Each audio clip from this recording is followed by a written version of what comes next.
بسم اللہ الرحمن الرحیم۔ رمضان میں قرآن پڑھتے وقت یہ 3 غلطیاں کبھی مت کرنا۔ قرآن حکیم وہ واحد کتاب ہے جس کے ایک حرف کی تلاوت پر 10 نیکیاں ملتی ہیں۔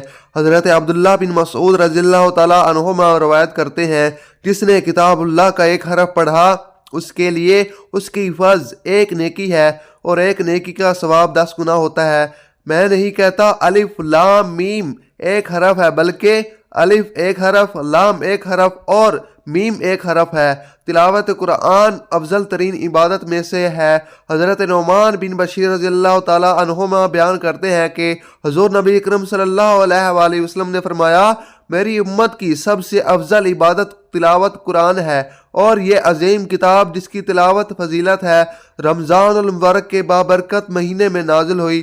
اس لحاظ سے قرآن حکیم اور رمضان المبارک کا آپس میں گہرا تعلق ہے۔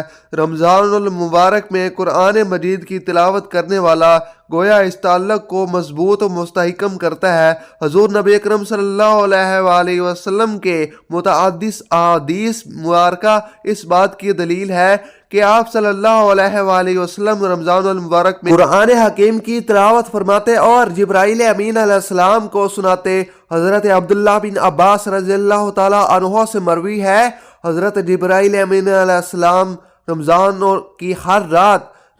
المبارک کی ہر رات میں آپ صلی اللہ علیہ وآلہ وسلم سے ملاقات کرتے اور آپ صلی اللہ علیہ وآلہ وسلم کے ساتھ قرآن کی تلاوت کرتے۔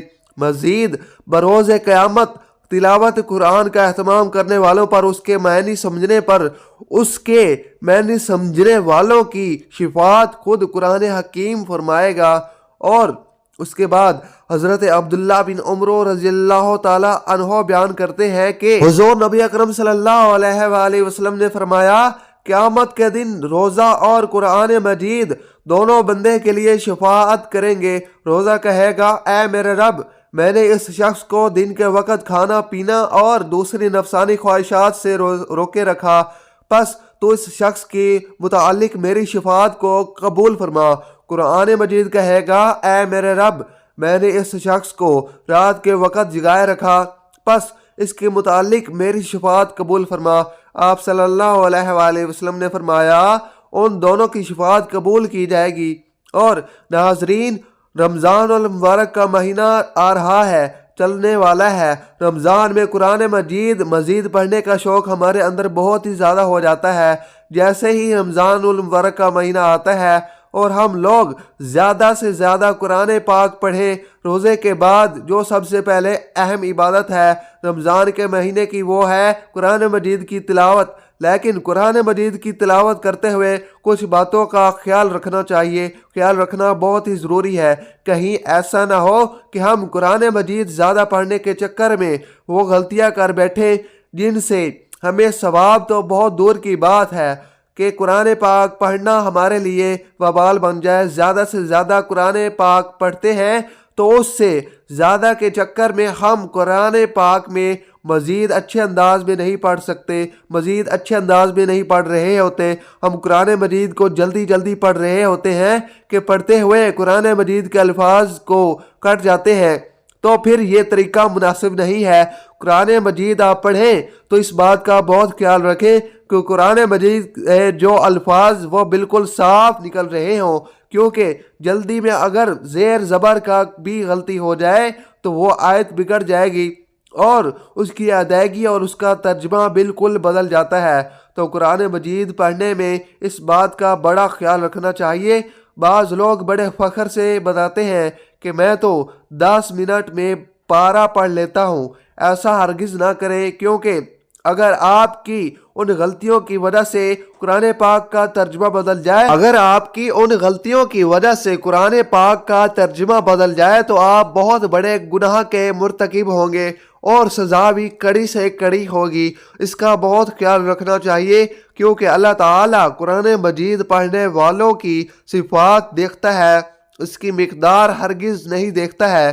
حدیث شریف میں آتا ہے کہ جو شخص قرآن مجید کو پڑھ رہا ہو اور لیکن اس کے ساتھ اس کی زبان ساتھ نہ دے رہی ہو، لیکن وہ پڑھنے کی کوشش کر رہا ہے، اٹک رہا ہے، اللہ کے نبی صلی اللہ علیہ وآلہ وسلم نے ارشاد فرمایا کہ اس اٹکنے والے کو دگنا اجر ملتا ہے، جیسے کہ ارشاد مبارک ہے، اور اے حبیب قرآن کو وقوف آراب تمام آیات مفہوم و معنی کے ساتھ خوب ٹھہر ٹھہر کر پڑھا کریں، ہم ان قریب آپ پر ایک باری فرمان نازل کریں گے۔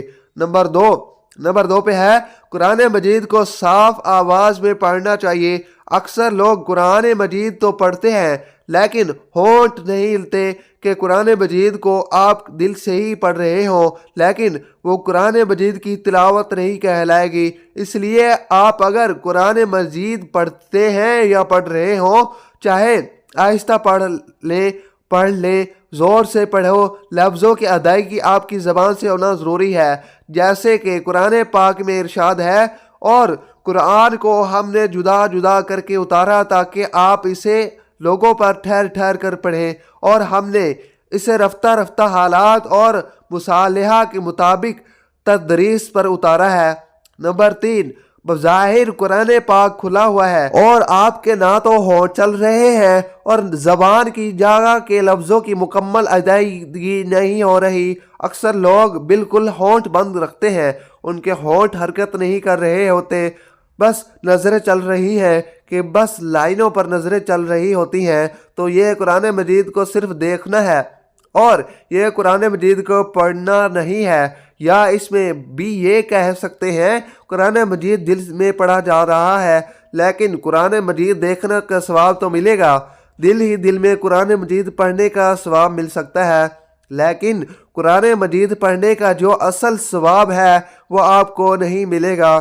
اسی لیے اگر آپ آہستہ سے بھی قرآن مجید پڑھ رہے ہیں تو زبان سے لفظوں کی ادائیگی ہونا ضروری ہے۔ تو یہ غلطیاں ہیں جو قرآن مجید کی تلاوت کرتے وقت ہم کرتے ہیں، جو ہمیں بالکل بھی نہیں کرنی چاہیے۔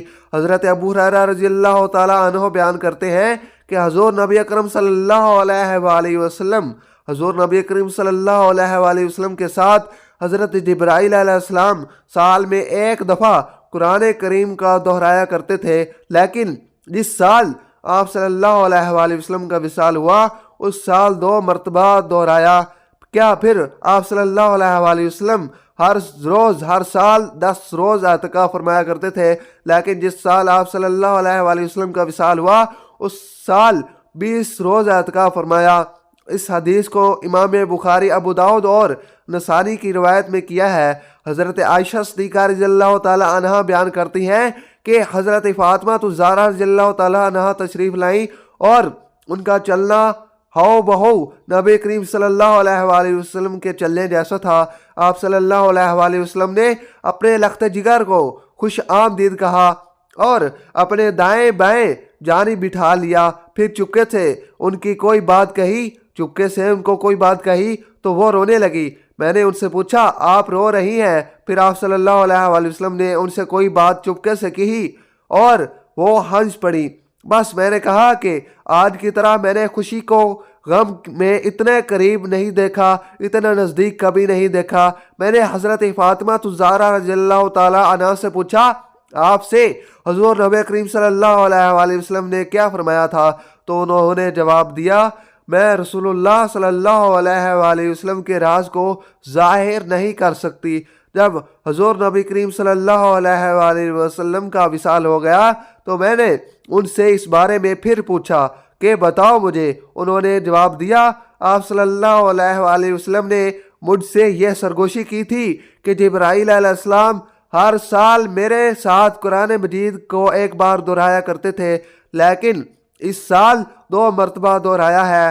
میرا خیال یہی ہے کہ میرا وقت وصال آ چکا ہے اور میرا وقت وصال آ پہنچا ہے، اور بے شک میرے گھر والوں میں سے تم ہی ہو جو سب سے پہلے مجھ سے ملو گی۔ مجھے رلا دیا۔ پھر آپ صلی اللہ علیہ وآلہ وسلم نے فرمایا کیا تم اس بات پر راضی نہیں کہ تم تمام جنتی عورتوں کی سردار ہو، یہ تمام مسلمان عورتوں کی سردار ہو؟ تو اس بات پر ہنس پڑی۔ یہ حدیث متفقہ علیہ ہے۔ حضرت ابو ہریرہ رضی اللہ تعالیٰ عنہ سے روایت ہے کہ حضور نبی اکرم صلی اللہ علیہ وآلہ وسلم نے فرمایا حسد تو بس 2 آدمیوں سے ہی کرنا جائز ہے۔ پہلا وہ شخص جسے اللہ تعالیٰ نے قرآن مجید پڑھنا سمجھنا سکھایا تو وہ رات اور دن کے اوقات میں یعنی صبح شام کثرت سے اس کی تلاوت کرتا ہے اور اس کا پڑوسی اسے قرآن پڑھتے ہوئے سنتا ہے تو کہہ اٹھتا ہے کہ کاش مجھے بھی اس کے مثل قرآن عطا کیا جاتا تو میں بھی اسی طرح عمل کرتا جس طرح یہ کرتا ہے۔ اور دوسرا وہ شخص جسے اللہ تعالیٰ نے مال بخشا ہے اور وہ اسے اللہ تعالیٰ کی راہ میں زیادہ سے زیادہ صرف کرتا ہے، خرچ کرتا ہے، دوسرا شخص اسے دیکھ کر کہتا ہے کاش مجھے بھی اتنا مال ملتا جتنا اسے ملتا ہے تو میں بھی اس طرح عمل کرتا جس طرح یہ کرتا ہے کہ اللہ کی راہ میں خرچ کرتا ہے۔ یہ حدیث متفقہ علیہ ہے۔ حضرت عبداللہ بن عمر رضی اللہ تعالیٰ عنہ بیان کرتے ہیں کہ رسول اللہ صلی اللہ علیہ وآلہ وسلم نے فرمایا روزہ اور قرآن بندے کے لیے قیامت کے دن شفاعت کریں گے اور روزہ کہے گا اے میرے رب، میں نے اسے کھانے پینے اور خواہشات نفسانی سے روکا رکھا، لہٰذا اس کے لیے میری شفاعت قبول فرما۔ اور قرآن مجید کہے گا اے میرے رب، میں نے اسے رات کے وقت نیند سے روکے رکھا اور قیام اللیل میں مجھے پڑھتا یا سنتا رہا، لہٰذا اس کے حق میں میری شفاعت قبول فرما۔ رسول اللہ صلی اللہ علیہ وآلہ وسلم نے فرمایا دونوں کی شفاعت قبول کر لی جائے گی۔ اللہ تعالی ہمیں دین اسلام کی مکمل سمجھ نصیب فرمائے اور ہمیں بہت احترام کے ساتھ عمل کرنے کی توفیق عطا فرمائے، آمین یا رب العالمین۔